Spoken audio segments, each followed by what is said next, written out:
welcome back to another episode on the Beauty Industry Leaders podcast. I'm your host, Sammy Kennedy, and today we're switching it up a little bit with a solo episode.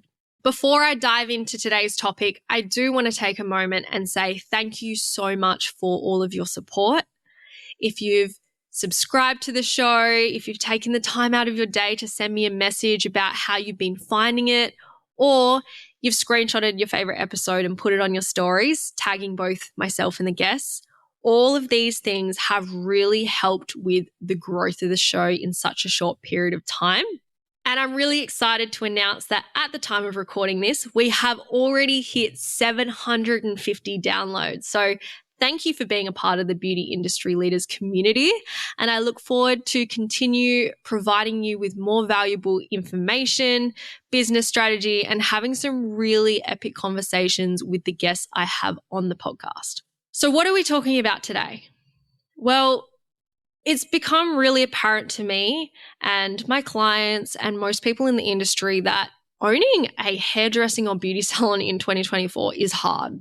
Navigating the aftermath of COVID, you've got to deal with the cost of living crisis. The news is always perpetuating so much fear around interest rate rises, so much uncertainty and scarcity out there. And then you've got your clients who are now having to cut back on spending and they're struggling to afford or fit you into their budget. And then because everyone's going, oh, well, I can't spend as much money on my beauty services because at the end of the day, whether we want to admit it or not, they are a luxury more than they are a necessity. Necessities in life for survival are food, shelter, water, clothing. Beauty services, unfortunately, doesn't actually fit into that category. So I get it. Some people say don't market beauty services as a luxury, like they should be a necessity. But the reality is, like, are they a necessity for survival? No. And so what happens is people do cut it back on their spending on luxuries when something like this happens. And what you will find is people do cut back on their spending when they are facing more financial constraints in life. Now, on top of all of that, and this is a problem in our industry, people are undercutting each other. They're discounting their services. They're looking at what the competition's doing. And if someone's offering 20% off, then they're doing 25% off. Or if they're charging $150 and the other person starts charging $130. And what happens is it becomes this massive race to the bottom where everyone is undercutting, undervaluing, and undercharging for their services to the point where no one is profitable. And sure, you can have clients, you can still be fully booked, but if you're not actually charging enough and your prices aren't profitable, your business is a ticking time bomb. It's only a matter of time until you have to close your doors because you aren't making any money from your business.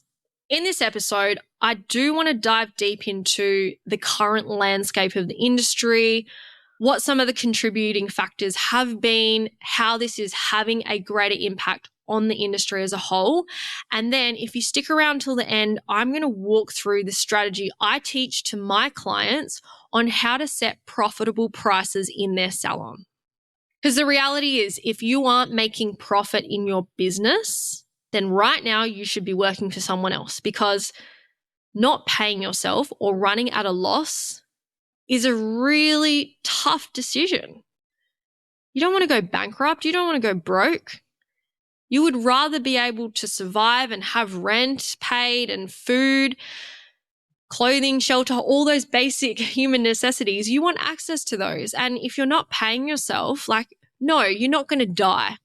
But it will cause a lot of stress. And so if you're not building a business to be generating enough revenue to the point where it is profitable, you are paying yourself, then why own a business at all? If we look at the current landscape right now, it's really interesting because in Facebook forums and groups, you'll see people going, there's so much competition, the industry's saturated, I'm struggling to get clients. But interestingly enough, if we actually look at IBIS statistics, they have shown the estimated amount of hairdressing and beauty service-based businesses in the last 5 years. So let me share them with you. In 2020, there was an estimated 26,938 businesses.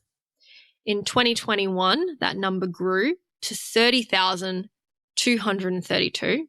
In 2022, it hit its peak of 36,930. That's almost 7,000 business increase in 1 year. Then in 2023, you can see that it's gone down a tiny bit to 35,634. And by 2024, we've culled out 10,000 businesses. We're sitting at 26,014. So between 2022, its peak, and today, 2 years later in 2024, 10,000 hairdressing and beauty service-based businesses have shut their doors. So what are we seeing happening right now? Well, people are pulling out of their commercial leases because they can't sustain the cost of rent. And why can't they sustain the cost of rent? Well, if we do a full circle back, it's probably because they aren't charging enough for their services, or they don't have consistent clientele to be able to continue bringing in enough income to cover all their operating expenses. Like I mentioned before, a lot of people are undercutting the competition by massively discounting or undercharging. This is a huge issue, guys. When I look on social media, it kind of kills me inside because I see some people are going, I'm offering $50 lash sets because I'm supporting clients in the industry to get their beauty needs. But if that service takes you 2 hours, that's $25 an hour. But then you got to factor in all of your operating costs and your product costs. And I can guarantee you that person definitely isn't putting money aside for tax and GST, let alone paying themselves a wage or super. It makes it really hard for the businesses who are doing the right thing to compete with that. I'll explain later why this is a detriment to the industry. We've also got decreased demand for services due to high levels of industry saturation, and also people are experiencing financial constraints. So what happens when you have so many people promoting online that you can work from home and offer beauty services and make 6 figures online, and everyone falls into the trap of, I want to make a quick dollar right here, right now, and they go take a beauty course. Brows, PMU, lashes, hair extensions, all of these services, there's so many online courses or options to train, and you see these payment plans starting from like $20 a week. It's actually wild. And with such low barriers to entry, there's a high saturation of new entrants in the industry. And what they do is they do their training, and then they don't have the skills yet to be able to charge the industry average. They don't even know how to price their services. So what happens is they have these low prices, which they use to try attract clients. And they usually don't call these introductory offers. So this creates a cycle where 80% of these new businesses eventually fail within the first 18 months. Then they leave the market, and you've got the remaining 20% struggling to sustain themselves in a market where the median price point for services is severely undervalued. Just going to say that one more time. The 20% that are remaining, they now have to struggle to sustain themselves in a market where the median price point for services is severely undervalued. So just think about this for a moment.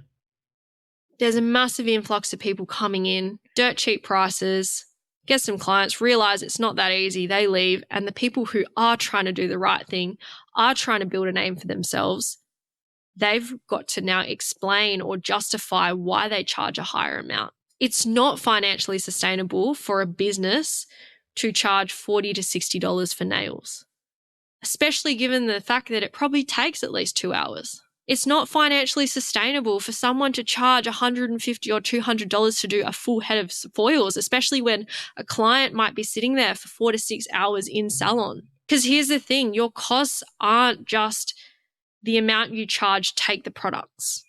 And this is where a lot of people go wrong in our industry. They think that if I charge $100 for this and it costs me $16 in product, then the rest is all profit. I've just made $84 profit. No, you haven't, because you haven't factored in the operating costs of the business. So this is things like your booking system and your cleaning products and all of your disposables and your bank account fees and your accountant. Like there's so many different factors that people miss out when it comes to their pricing. And they trick themselves into thinking they're doing well. And this is why I've had clients come to me making over $700,000 a year with zero profit. It doesn't matter how much you make, because if there's no profit in your business, then there's no point. So here's the financial reality. One of the critical issues that many business owners don't fully understand is cash flow and profit margins. So you may have clients and you may generate revenue, but without setting money aside for wages, taxes, GST, your superannuation, you are left financially vulnerable. And this happens to so many more people than you think. I can't tell you the amount of clients that have come to me and they don't pay themselves a wage. They don't pay themselves super. They didn't even know they needed to register for GST and they end up with tax debt that they've got to pay off on a payment plan. Like, how scary is that? Why not get some help? If you don't know the answers, if you don't know what you're doing, why leave yourself vulnerable like that? When I was doing the research, it really hit me how unprofitable the industry is because people don't know how to manage their money. Of the people that do learn how to manage their money, they can create profitable businesses. But I don't know if it's because over time, everyone's been comparing themselves to each other and just basing their prices off other people and then just slightly charging less or charging more, that our industry hasn't been able to progress. But right now, only 10% of salons make more than a 6.8% profit margin. So if I was to put that into perspective for you, if you're making $100,000 revenue, you might only see a profit of $6,800. If you were turning over $1 million in revenue, you'd be taking home $68,000 profit. Now, you may be listening to this and you're like, well, I don't actually know what my profit is. Well, find out. Ask your accountant. Look at your profit and loss statement. If you don't have accounting software or you don't have a way of tracking, this is a sign that you need to be looking at this stuff. How can you make better decisions for your business if you aren't well informed about your numbers? Guys, understanding your finances in business is just as important as it is for you to have the developer when you bleach someone's hair. You can't just have the bleach and make things work out. Like, they go hand in hand together. It would be like trying to do a full set of lashes without lash glue. It's just not going to work. You're not going to get the result. And so many people leave their business up to chance. They're avoidant with their numbers and they wait until it really hurts, or they're at the point where they've got to potentially close their business doors. But why wait for that to happen to you? Why not take action sooner and do something about it and not put yourself in such a compromising position like that? So let's circle back to that. If you're only making 6.8% profit margin, that's just $6,800. Well, let's say you're making $100,000 of income.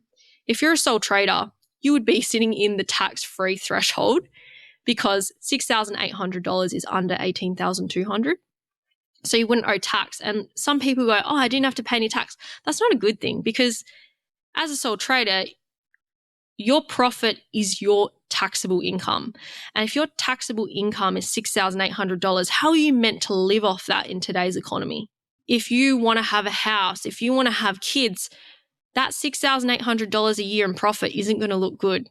You would be better off working for someone and getting paid than turning over that little amount of profit in your business. And I say this with love because I've seen some hair and beauty salon owners 3 years, 5 years into their journey, and they're essentially working for free. The money they make just gets spent on all their overheads.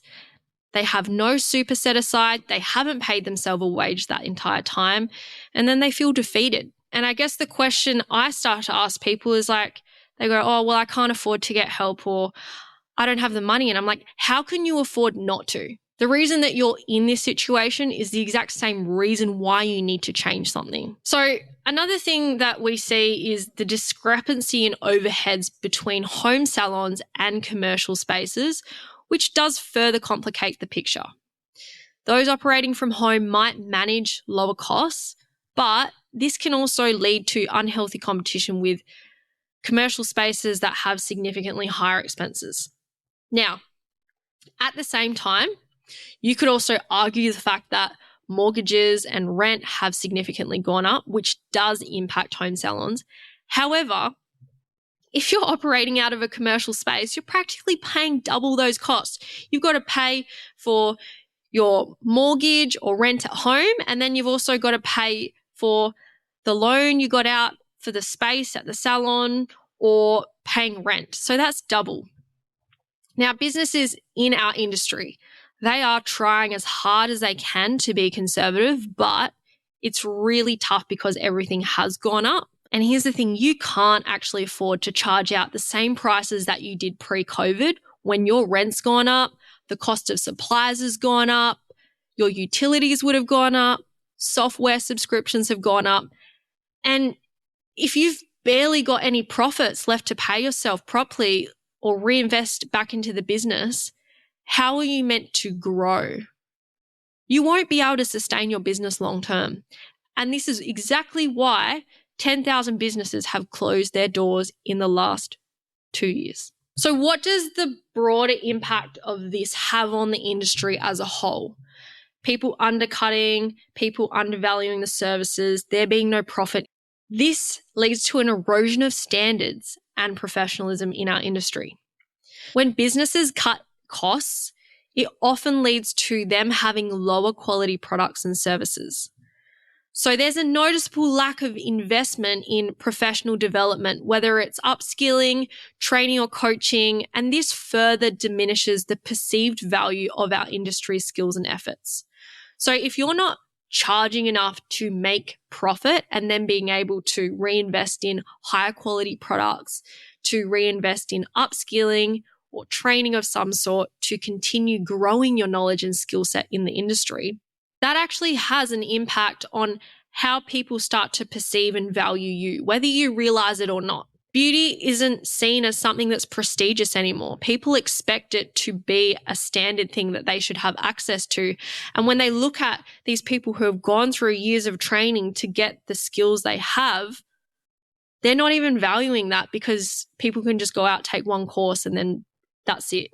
And so you're seeing a difference in the quality of work, the experience they have, the skills, the knowledge, and all of this compounds together. And you have some people who are really professional in the beauty industry.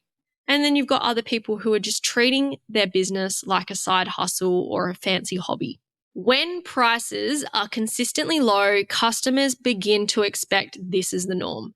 This makes it super challenging for businesses to raise their prices to sustainable levels. So if everyone thinks that, hey, the norm is $80 for a lash set, $400 to get my brows tattooed, or $50 for a wash and blow dry, then the businesses who know that that pricing is not sustainable, they get a massive kickback from the general public. And don't get me wrong, like not every client's going to be your client and not everyone can always afford services, but I'm talking about the median price point here, people. Like I'm not talking about high-end luxury. I'm talking about like where people sit in the average. It is way below average. Like it's in the low range, and people are starting to think that the low range is the average range when it really should be sitting higher. When it really should be sitting higher for businesses to be able to not only cover their overheads, but also be profitable.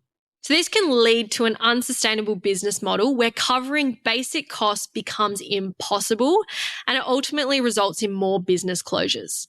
So we are seeing a shift from people focusing on innovation and improving their quality to now competing on price. They're racing straight down to the bottom, more discounts, cheaper prices, hoping to get more clients. And what this is actually doing is eroding customer loyalty because clients are just hopping between different service providers for minor price differences. And I tell you what, the only people that cheap clients are loyal to are themselves. So the road ahead requires a collected effort to elevate industry standards. It's about educating business owners on the importance of understanding their finances and the true cost of running a business. But it's not just that, it's also about valuing the skills and effort that goes into these beauty services, which in turn justifies fair pricing. So if we can come together and start focusing on quality, professionalism, and sustainable business practices, we can rebuild consumer trust and loyalty. So we need to move away from a race to the bottom in pricing and instead highlight the unique value that each business offers and be charging out at a profitable price point rather than just trying to discount and devalue the services that we offer in hopes to try get more clients. So let's talk about the financial side of your business: money, profit, pricing. So where does money go? When you make money in your business, this is referred to as your income or your revenue. So this is the total amount of money your business makes. For example, let's say you made $150,000. That $150,000 doesn't mean you get to keep it all. What happens is from that $150,000, you've then got to spend some of that money on your expenses. So this is the total amount of money your business spends. So this could be your supplies, it could be rent, it could be your booking system, FPOS fees, trainings, anything that is an expense for your business will be deducted from the total amount of income you make. So let's say you made $150,000 and then your expenses are $90,000. $150,000 take $90,000 equals $60,000. And this is what we call your gross profit. So this is the total amount of money you're left with after paying all of your expenses. But that gross profit, you don't actually get to keep. More money comes out, and that goes towards tax and GST. If you're a sole trader, you get taxed like you would a personal income. So depending on the amount of profit you make and what tax bracket you sit in, you'll have a different percentage to pay.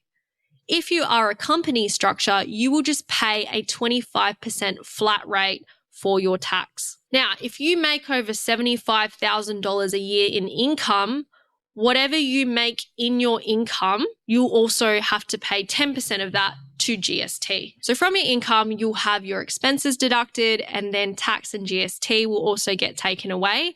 And the money you are left with, that is called your net profit. And so if you're a sole trader, your net profit is your taxable income. If you're a company, you would need to be paying yourself a wage, and that wage would also get taxed as a personal income. So all of a sudden you see all this money and it looks like, wow, there's a lot there. But after it goes through all the other things, you're not left with a whole lot if you're not smart. And so I want to walk you through 6 steps that can really help you with setting profitable prices in your hairdressing or beauty salon. So step 1 is to review your profit and loss. If you don't know what this is how much money you've made, take away how much money you've spent. So it should show you where you're spending your money, how much money you are spending, and even better, it's great to see of the money you're earning, what percentage of your income is getting allocated to what. So I'll give an example. I have a client who is making $60K months at the moment, and she's wondering why she never has any profit left over. And we looked into where all her money's going. So $47,971 is going to expenses. That's 74% of her income is going to expenses. So I actually looked into the ATO at the key benchmarks for 2021-22 recommended for hairdressing and beauty salons. What they do is they look at the total expenses divided by the annual turnover, and they give you a percentage amount of the income allocation, so how much money you're making, and of that money, what percentage should be going to your expenses. So if your business is turning over $65,000 to $200,000, they say it should be about 50 to 70% of that income is going towards expenses. If you're making $201,000 to $400,000, then it is an approximate 70% to 83%. And if your business is turning over more than $400,000, then 76% to 87% would be going to your expenses. Now, that's insane. Because remember what I said before? Like, you've got to pay 10% to GST, and then you've also got to pay money to tax, and then you've got to hopefully take some profit away from the business. Like, there's not a lot of money left there. So how can we be smarter about this? Well, first we got to look at what's not working. Where is all the money getting spent? Are we spending money in areas that aren't actually bringing much of a return on investment? I know for a fact that I've spoken to a few clients and they have this mindset that when they make more money, they also spend more money. So don't fall into the trap of buying silly things. Like right now, I actually see a lot of people falling into the Temu trap.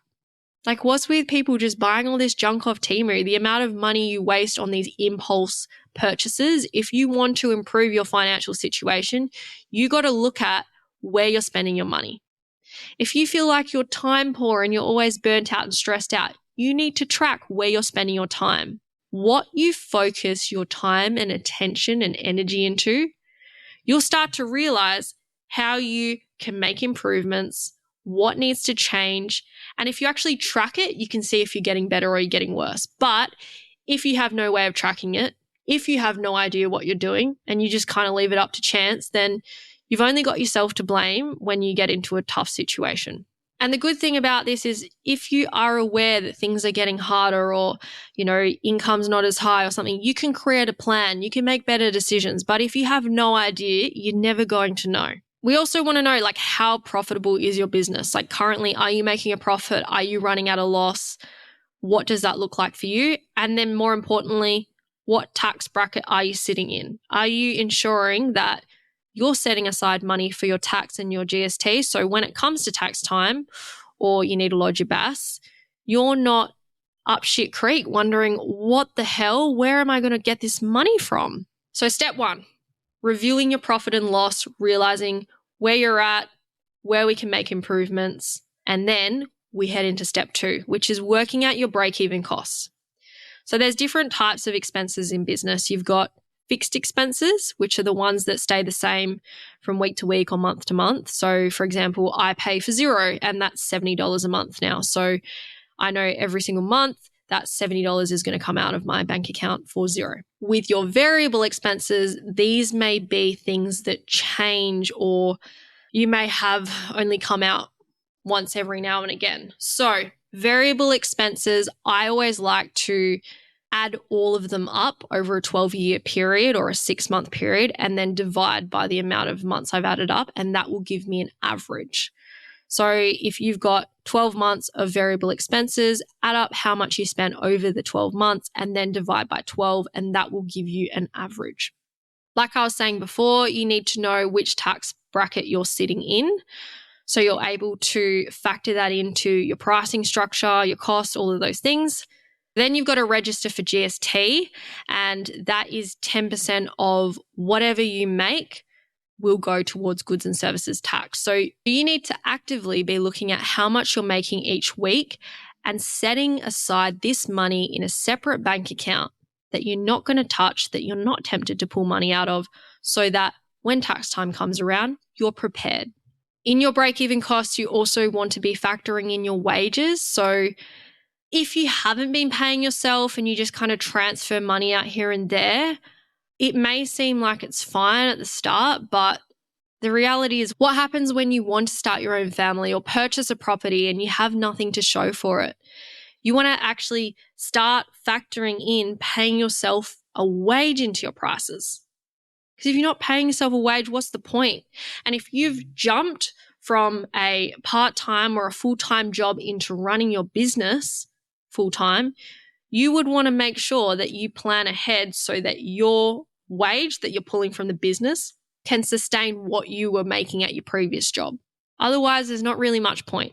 We've also got to think about long-term here, people. super is so important. And I can't tell you the amount of people I know that own businesses, not just in this industry, but in general, that neglect to pay themselves super. For employees, as of 1st of July 2024, you're required to pay 11.5% to super. As of 1st of July 2025, you will be required to pay 12%. So you also got to think about factoring that into your break-even costs and your pricing structure. Now, as a sole trader, you are not required to pay super by law, but just because you're not required to do it doesn't mean you shouldn't do it at all. You know, it's crazy. Some people, they go, oh, I'll do it later. I'll do it later. Yeah, I should probably do it. And then it gets to the point where all of a sudden you're 65 and you realize, oh, all those years of me saying I'll do it later, I never did it. And now I have no money in my super. How scary is that? Not planning for the future. Being aware that it was something you should have done, but not taking action. I don't know what's scarier, but sometimes you got to have that frame of mind of like, what's scarier? Me going through the uncomfortable thing and actually starting to do this, or me not doing it and wasting my entire life, missing out on compound interest, getting to the point where I am ready to retire and I can't.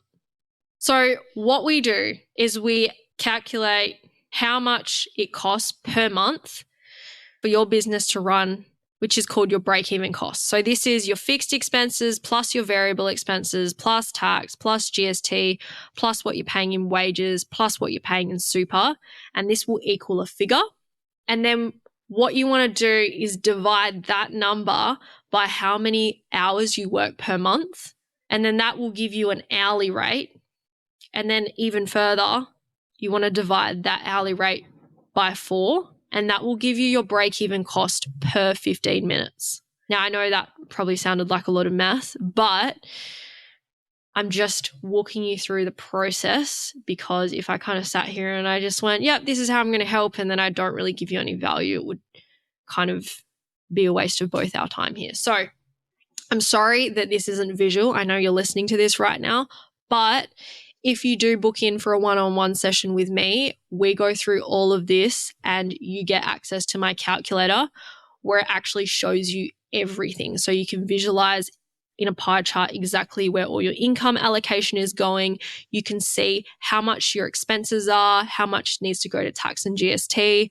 And then you can also see all the other cool things like your product cost, break-even cost per service, what you should be charging out at, the dollar amount of profit you're making, and the percentage of profit. Like, it is so in depth. Nothing else like this exists on the market. And if you do need some support, please send me a DM, because I know it's helped so many people already in the industry.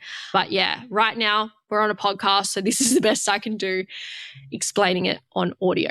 So step 3 is to work out your financial goals as a business. So you can do it a couple ways. Like, if you have a figure in your head, sure, you can go for that. But also it's good to look back on the previous year's revenue and then look at what percentage you want to grow by. So if you wanted to grow by 20%, you would just times that figure by 1.2. If you wanted to grow by 50%, you would times that figure by 1.5. If you've got a dollar amount in mind, it's really good to look at, okay, well, what is that dollar amount? And then how many weeks in the year do you want to work and how many do you want to take off? So if you want to work 48 weeks and you have 4 weeks off for holidays or sick or whatever that is, then what you do is you take the revenue amount that you would like to make and then you divide that by the 48 weeks that you'll be working. And then that will give you a weekly target that you want to aim towards. And then what you can actually do is break down that weekly target into an hourly target based on how many working hours you have. And then just like the break-even cost, we divide that number by 4 again, and that will give you your 15-minute rate that you should be charging out at minimum. So having those two numbers side by side, the 15-minute break-even cost versus the 15-minute revenue target cost, that will allow you to say, well, how much does it cost me in my operating expenses per 15 minutes? And then what do I need to be charging out per 15 minutes if I actually want to meet my revenue goals. Because I've had some people go, yeah, I want to make 6 figures or I want to make $500,000. But it's like, if you don't actually make sure that your pricing structure is aligned to that, even if you are fully booked, you may never reach that goal. So once we've got those numbers, the next step is to determine your product costs for each service. So this is known as your cost of goods sold. And this takes time, guys. It's not like I quickly just add this up and then it's all done. Like, I get it done with my clients on a call, which takes about 2 hours. And that's with someone who's done this over and over again. But you really need to go through, sit down and work on this, because if you do it once and you do it right, you shouldn't have to be redoing this entire thing over and over again. If you have something go up in price, you can just go tweak it in your spreadsheet or your notebook or whatever you're tracking it in. But, if you don't do it right and you try rush it, then you might end up having to do it all over again anyway. So you're better off taking the time to really work things out and make sure that you're getting them right. So what do we want to look at? Number one is, what is the service? How many products are used to provide this service? And then for each individual product that is used in the service, we look at, well, how much does that cost you? And then how many units are in it? So whether that's grams, mils, kilos, whatever it is, you take the total product cost and you divide that by the number of units. And that will give you your cost per unit. Once you've got your cost per unit, you then multiply that number by the total amount of units you would actually use to provide that service. And then this gives you that individual product cost. And then what you want to do, and I know it is a bit tedious, but you rinse and repeat this process for all the products and add them up to get your total product cost for the service. So you do that process, like if there's 5 products, you do it for all 5 products, and then you now have your total product cost. So now what we've been able to do is work out all of your operating costs. So this is the general expenses you have in your business. It is tax, GST, super, wages, and then we're also able to work out the individual product cost or cost of goods sold for each of your services. Now with this information, we're then able to look at, well, how much time does it take for you to provide this service? Now, step 5 is calculating your service costs and pricing. So we are looking to calculate 2 things here: the total break-even cost for your service and then the minimum recommended amount you should be charging out at. So the break-even cost for your service equals the number of 15-minute increments. So if a service takes you 45 minutes, that would equate to 3 15-minute increments. So you times that number by the 15-minute break-even costs, and then you add your product costs. That gives you the break-even cost for your service. So this is how much it actually costs you to provide that service. And if you're charging any less than this amount, then that is cutting into your bottom line. This means that you're actually running at a loss by providing this service. The next step is to then work out what the minimum recommended amount to charge is based on your financial goals. So it's the same thing. We want to look at the number of 15-minute increments and multiply that by the 15-minute revenue target amount, and then add your product costs. So that once again gives you the minimum recommended amount you should be charging to meet your financial goals. But keep in mind that sometimes that minimum recommended amount might not actually be high enough for you to be turning over a decent profit margin. So generally speaking, you want to aim for at least 20%, but on average, 30 to 50% profit margin on your services. So in the calculator, it's really cool because you can actually play around with different prices and it will show you the exact dollar and percentage amount of profit that you're making. Included in the show notes, I've also got a free resource that I wanted to provide you with that gives you access to all of these formulas so that if you want to try manually work it out yourself, you can. You don't have to pay for a one-on-one session with me, but for simplicity and ease, having a calculator that does it all for you, it definitely makes a big difference. So the other things you want to be factoring in is things like your experience, the amount of demand you have, your market positioning. So are you in low, medium, high, luxury end? Having a buffer for discounts or promotional packages. So if you're not making a minimum 20% profit margin on your service, you can't actually discount 20% without that eating into your bottom line. And I think this is a lot of what gets missed in our industry with the pricing structure. When I ask people, how much profit are you already making on this service? And they can't answer that question. I'm like, well, why are you offering 20% off or 30% off if you don't actually know how much that service is costing you? Because what happens is you might have people booking in for that service and it may seem like you're making money, but at the end of the day, you would have just worked crazy hours, completely burnt yourself out, and then have no money to show for it because you've had to pour all of that into paying for your expenses. So really make sure that if you are planning to have discounts or promotional packages in your business, that you actually have a buffer to be able to provide them. So another thing to be aware of is when you open up a business or when you do structure your pricing, what type of area are you in and how does this influence the amount you can charge? Like, don't get me wrong, you could try charge those amounts, but the reality is, are people in that area willing to pay the price or see the value in that? It's just like trying to sell mansions to homeless people. It doesn't matter. A lot of people in that situation, no matter how much you want to try sell them and convince them that there's so much value in this offer, it's just too much of a financial stretch for them to be able to fulfill that.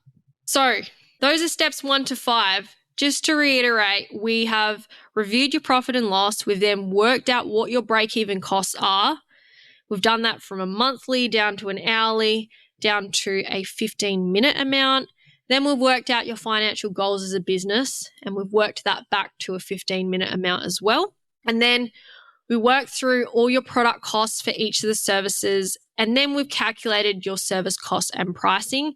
So we've got the break-even cost per service, then the minimum amount you should be charging per service.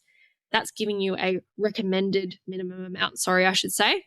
And then now, based on these numbers we're seeing, when we're plugging them in, we're going, okay, well, am I actually making money on this service, yes or no? Am I making a minimum of 20% profit on this service? If you're not, then what's the point? I feel like I've said this a lot on the podcast, but I've seen so many people pour their heart and souls into their business. They're working crazy hours, their body's giving in, and they're not getting paid for it. I'm so strong on making sure that you are valuing yourself and you are getting fairly compensated and rewarded for the hard work you're putting in. So yes, aiming for that 30 to 50% profit margin, that's what we want to aim towards. We don't want to do the bare minimum. We don't want to be working for free. So some little tips and tricks around your pricing and what you set it as. And you don't have to do this. Take it with a grain of salt. Like, this is just some Sammy things that I've come across throughout my time in business. It's not always just about the numbers. Psychology definitely plays a significant role. So for instance, a price increase from $51 to $57, people won't notice it as much as something jumping from $50 to $60. It is a subtle strategy, but one that can make a difference in how clients perceive price changes. Which leads me to step 6, implementing a price increase. When you go to implement a price increase, please do not make the mistake that I've seen so many people do on their stories or in their emails, and that is apologizing. And it sounds a little something like this. Hey, Sammy, I'm so sorry, but unfortunately we've had to put our prices up recently because of the cost of living. Everything has been getting more expensive and we need to make sure that we are able to put our prices up so we can keep providing you with the same quality services. You know, unfortunately, as a small business owner, blah, blah, blah, blah, blah. Like, that is the kind of message that as soon as you read that, it sounds depressing. It sounds scary and it's not exciting. And I want you to start having the mindset when you go into a price increase, how can you make this an exciting experience for your clients? instead of it sounding all scary and doom and gloom, how can you get them excited about what this price increase is actually going to do for them? Does that mean you get to invest in higher quality products? Does that mean you get to do a new training? Does that mean you're going to enhance their experience in some way? Does that mean you get to provide a better service or hire a new team member to support the growth of your business thanks to all their support? Get them excited about it. Don't make it depressing. Now, I actually put up a post a while ago on my Instagram, and it was really interesting because I asked the question, do you think that hairdressing and beauty salon owners need to communicate a price increase with their clients? And the answers were really divided. And at the end of the day, it all comes down to what your values are and what kind of decisions you want to make as a business owner for your own business. Like, even with me talking about all this profitability and looking at your finances and stuff, like, take it with a grain of salt. You know, I'm not perfect. I'm not the be all or end all. There are so many different ways of doing business, but this is what I found has worked the best for my clients. And it's a disservice if I don't share this with more people that I know it could help. So this was some of the feedback that I came to the conclusion of when I was talking about should you need to communicate a price increase or not. These are 4 considerations that I shared. If they are a loyal customer who visits you on a regular basis, then letting them know about a price increase would be out of courtesy and a sign of respect. If the price increase is small relative to the service price, like if it's going up $2, then it's not as necessary. However, if there was a significant increase and you didn't let them know, you could potentially create a level of distrust or shock when they go to pay at their next appointment. Number 2, I don't believe it's necessary to announce to socials, as only approximately like 10% of your audience will see your content. If you do want to announce it to your clients, do so in person or via email to ensure that they are aware. I recommend positioning your price increase in a positive light, like I was saying. So how are the clients getting value, or what exciting changes are coming to your business, rather than apologizing with the typical, unfortunately, due to the increased cost of living, we'll need to put our prices up effective from XYZ, as it sounds like you're pushing the cost of living and inflation onto them. And it's not a good vibe. The next point I want to make is you can strategically announce a price increase on socials with the goal to increase bookings and sales. So an example of this would be if you're promoting a junior team member to senior, or you're about to get rid of an introductory offer. So that would really be like booking an appointment before Saturday and you'll be able to make the most of this special before it ends, or this offer before it ends, or, you know, Sammy will be getting moved from a junior role to a position by the end of the week. If you want to lock in an appointment at $3.99 with her before the prices go up to $4.99, you can book in that appointment now and have some massive savings. And the last point I want to make is make sure your service prices and info are easily accessible through redirection to your booking system and website. So you don't necessarily have to have them all over your socials, but as long as they are somewhere that people can easily navigate them and check out where they can find more information about what the services are, how much they cost, how long they take, etc. So from a human perspective rather than a business coach perspective, like, should you have to provide an explanation or justify why you increase your prices? No, you shouldn't. Airlines do it all the time. You have big companies jack their prices up. I don't think Woolworths apologizes to anyone. Should you have to announce it publicly? No, you don't. But is it common courtesy and respect to let your loyal clients know privately? Yes. But this all comes down to who you are and what your values are. If you don't care about your clients and all you care about is money, then sure, you'll just jack your prices up and not give a crap. But if you do really care about them and you open up that conversation and let them know and help devise a plan to continue being able to have them fit you into their budget, then they're going to feel more supported. Or at least if they can't afford it right now, there's still going to be a door open where they can come back in because they still have that level of trust and respect for you. Now, if you're thinking about implementing a price increase, the next question you're probably going to have is, how often should I be doing this? And what I would first recommend is for you to be looking at your operating cost quarterly, so you're aware of if things are getting more expensive for your business and being able to factor those things in. But ideally, you would want to just make sure that you do 1, max 2 price increases in a year. The more frequently you're putting your prices up, the more it creates distrust. So it's better to do a bigger price increase and then leave it for a longer period of time, rather than every 2 to 3 months you're just adding an extra $2 or $5, because that's just going to annoy people. If you look at the cycles of appointments, if they're coming back every 2 to 4 weeks or 4 to 6 weeks, and then they're saying one appointment costs this much and then the next one's costing more and more, they're just going to think your prices are going to continue climbing, and they won't trust what it's going to cost them the next time they're there. So they'll usually stick with someone who is more consistent, and that's just the way human psychology works. So you could increase all of your prices at the same time, like at the start of the financial year or the start of the new year, or you could try another methodology, which is called price cycling. And this is focusing on testing price increases in one specific area in your business. So this strategy is based on the premise of increasing prices one service at a time, with the idea that you won't know how much your clients are willing to pay for a service until you test it out. So this is a really easy and effective way to test the limits. What you do is you'd pick out one section of your offering. So this could be, nail treatments or color services or lash lifts, or you're just picking out that one section in your business, and then you increase the prices by a set amount. And then just be sure to take note of the number of the services you were doing or selling both before and after the price increase. And then the idea is that once this has been done, the next month you choose a different section of your offering and then you do the same thing. So generally speaking, small increases of $2 to $5 will generally go unnoticed. And as you're not upping all your services at the same time, anyone booking for multiple services will not have to bear the cost of all the increases at the same time.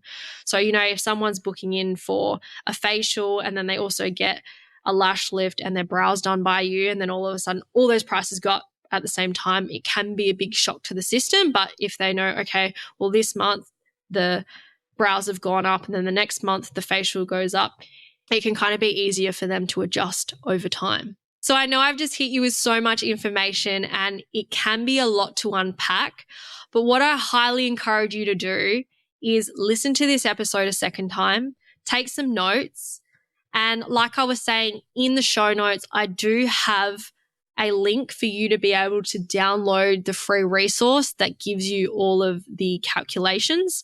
Or if you don't want to manually calculate everything and you would really benefit from having that one-on-one support with someone going through, punching in all the numbers and explaining all the data to you, you can book in a one-on-one session with me where you'll get access to my profitable pricing calculator and my financial tracker. So you get all of this value, 2 hours one-on-one time with me. And for my podcast guests, you can actually save $220 and book in a session. So it's only $330 for you.